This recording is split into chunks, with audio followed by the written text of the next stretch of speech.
काली और गोरी बेटी की शादी। माँ, आप रोज रोज मुझे ये काला टीका क्यों लगाती हो? ताकि मेरी गुड़िया रानी को किसी की नजर न लगे। माँ, मुझे भी काला टीका लगाओ ना। क्यों, तू क्या कहीं की कोई अप्सरा है जो मैं तुझे काला टीका लगाऊं?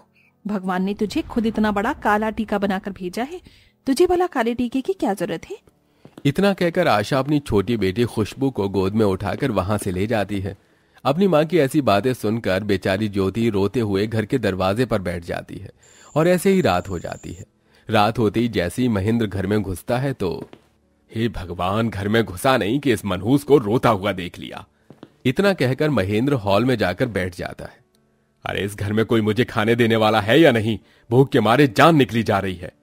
अपने पिता महेंद्र को भूख लगता देख ज्योति किचन में जाती है और उसके लिए खाना लेकर आती है। ये लो पापा, खाना खा लो। माँ और खुशबू तो सो गई हैं। तू तो अभी तक जागकर क्या कर रही है? उन्होंने मुझे कमरे से बाहर निकाल दिया ना, इसीलिए मैं यहीं बैठ गई थी और आपका इंतजार कर रही थी। ज्योति की आंखों में आंसू देख और उसकी ऐसी बातें महेंद्र को पहली बार अपनी बेटी के लिए बुरा लगता है। ज्योति के काले रंग की वजह से आशा और महेंद्र उसे हमेशा नफरत करते थे, लेकिन कहीं ना कहीं अब महेंद्र के दिल में अपनी बेटी के लिए प्यार जाग चुका था। लेकिन आशा आज भी अपनी काली और गोरी बेटी में भेदभाव करती है। मेरा गुल्लक कहाँ गया? मैंने तो यहीं रखा था। माँ, ये ड्रेस मुझ पर कितनी ज्यादा सुंदर लग रही है ना। मेरी बिटिया रानी है ही इतनी सुंदर, उस पर तो हर चीज खिलती है। आशा इतना बोल ही रही होती है कि तभी वहां ज्योति आती है। ज्योति की नजर खुशबू के बेड पर पड़े अपने टूटे हुए गुल्लक पर जाती है, जिसे देखकर ये तो मेरा गुल्लक है, लेकिन ये यहाँ क्या कर रहा है? और तुमने इसे तोड़ा क्यों? इसके अंदर के सारे पैसे कहाँ हैं? उन पैसों से मैं अपने लिए ड्रेस लेकर आई हूँ। लेकिन तुमने ऐसा क्यों किया? वो पैसे मैंने बहुत मुश्किल से जमा किए थे अपनी किताबों के लिए। तुम्हें क्या लगता है कि तुम पढ़ लिख कर किसी मल्टीनेशनल कंपनी में काम करोगी? अरे तुम्हारी ये काली शक्ल देखकर तो तुम्हें कोई चपरासी की भी नौकरी ना दे। इतना कहकर खुशबू और आशा ज्योति के काले रंग का मजाक उड़ाती है और ऐसे ही समय गुजरता रहता है। अब दोनों बहनों की शादी की उम्र हो जाती है। ज्योति घर की बड़ी बेटी थी, इसलिए सबसे पहले रिश्ते वाले ज्योति को देखने के लिए आते हैं। देखिए महेंद्र भाई साहब, लड़की तो हमें आपकी पसंद है, लेकिन दहेज में हमें 20 लाख कैश और एक बड़ी गाड़ी चाहिए। अरे भाई साहब, लेकिन 20 लाख रुपए कैश और गाड़ी देना तो हमारी हैसियत से बाहर है। हम लोग इतना दहेज कैसे दे पाएंगे? अरे घर में इतनी काली बेटी रखी है और दहेज की हैसियत नहीं है। तुम लोगों की बिना दहेज के तो इस लड़की की शादी इस जन्म में होने से रही। इतना कहकर जितेंद्र अपने बेटे को लेकर वहां से चला जाता है।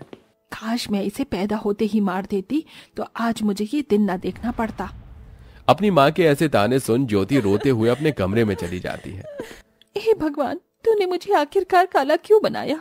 अगर तू भी मुझे इन लोगों की तरह गोरा बनाता तो माँ और खुशबू कभी मुझसे परेशान नहीं होते और कोई भी मुझसे नफरत नहीं करता। भगवान, तूने आखिरकार क्यों बनाया मुझे काला? ये कहते हुए ज्योति बहुत रोती है और ऐसे ही कुछ दिन गुजर जाते हैं। आए दिन रिश्ते वाले कभी ज्योति के काले रंग को लेकर तो कभी दहेज के ज्यादा मांग करके ज्योति से रिश्ता तोड़ देते थे। अरे हमें तो ज्योति बिटिया बहुत पसंद है, अब ज्योति ही हमारे घर की बहू बनेगी। भाई साहब वो तो ठीक है, लेकिन अब अपनी मांग भी बता दीजिए। अरे कैसी मांग अंकल जी? हमें ना ही तो दहेज लेना पसंद है और ना ही देना, इसलिए आप ज्योति की फिक्र बिल्कुल मत करिए।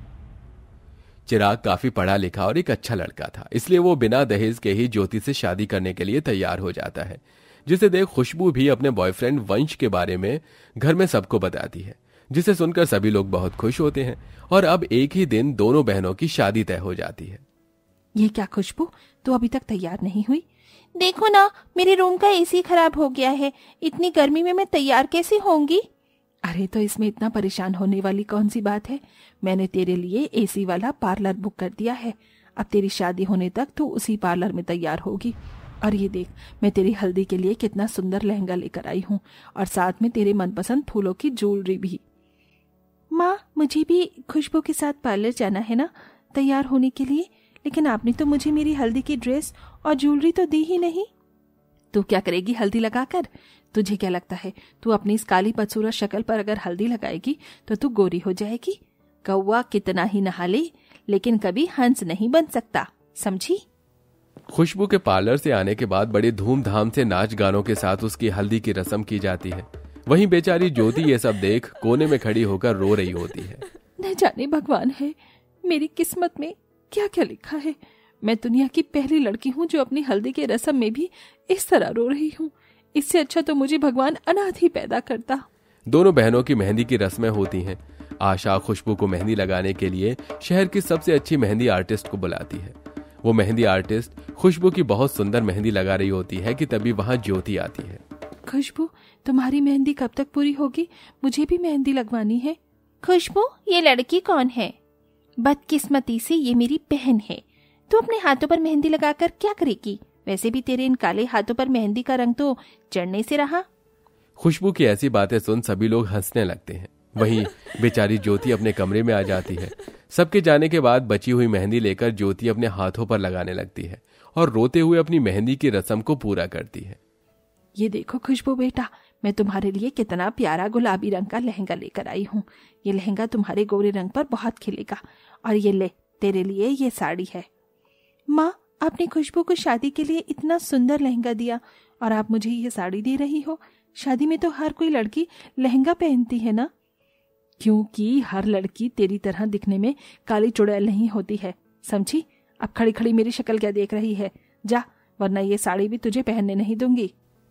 शादी के दिन जहां खुशबू को एसी में बैठाकर अच्छे मेकअप आर्टिस्ट से मेकअप करवाकर तैयार करवाया जाता है, वहीं बेचारी ज्योति गर्मी में पसीना बहाते हुए खुद ही सादी सी साड़ी पहनकर तैयार होकर बैठी होती है। भगवान, कल से मेरी जिंदगी का नया सफर शुरू है। अब इस सफर में तो मेरा साथ देना। ज्योति भगवान से प्रार्थना कर रही होती है कि तभी उसे घर के पीछे से कुछ आवाज आती है। अरे मैंने कह दिया सो कह दिया, जब तक मुझे 50 लाख नहीं मिलेंगे ये शादी नहीं होगी। अरे सोहम जी, ये आप कैसी बातें कर रहे हैं?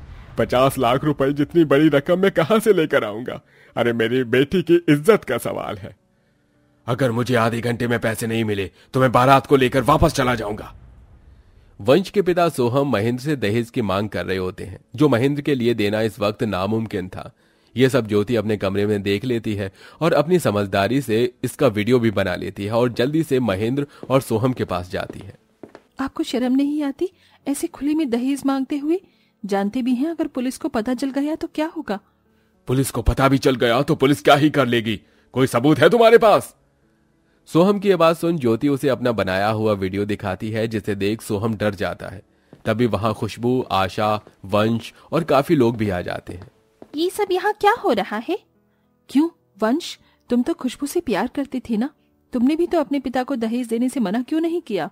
क्या दहेज? वंश, तुमने तो कहा था कि तुम दहेज के खिलाफ हो, लेकिन ये सब क्या है? अब ये क्या बोलेगा? इसकी तो असलियत सामने आ गई है ना। अब पुलिस ही इन लोगों से बुलवाएगी।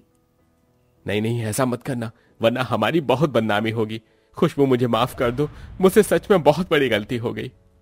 अरे मुझे भी माफ कर दीजिए, पैसों के लालच में आ गया था, लेकिन आज ज्योति बेटी की बातें सुन मुझे मेरी गलती का एहसास हो गया। ज्योति की वजह से सोहम, वंश दोनों सुधर जाते हैं, जिसके बाद सभी लोग उन्हें माफ कर देते हैं और अब ज्योति और खुशबू की शादी हो जाती है। इसी के साथ खुशबू और आशा को भी अब गलती का एहसास हो जाता है। ज्योति बेटा, अगर आज तू ना होती तो ये बारात वापस चली जाती और हमारी बहुत बदनामी होती। मैंने तेरी सगी माँ होते हुए भी हमेशा तेरे काले रंग को लेकर तुझसे नफरत की। तुझे कभी दिल से अपनी बेटी नहीं माना, लेकिन तुझ जैसी बेटी तो किस्मत वालों को मिलती है। ज्योति, मुझे भी माफ कर देना। अगर तुम ना होती तो मेरी क्या ही इज्जत रह जाती। तुम्हारी वजह से ही आज शादी मुमकिन हो पाई है। आप लोग मुझसे इस तरह माफी मत मांगिए। आप लोगों ने मुझे अपना लिया, मेरे लिए इससे बढ़कर क्या ही हो सकता है। ज्योति अपनी बहन और माँ को माफ कर देती है, जिसके बाद ज्योति विदा होकर अपने ससुराल चली जाती है। और अब जब भी ज्योति अपने मायके आती है तो आशा और खुशबू उससे बहुत प्यार और उसका अच्छे से ख्याल रखते हैं।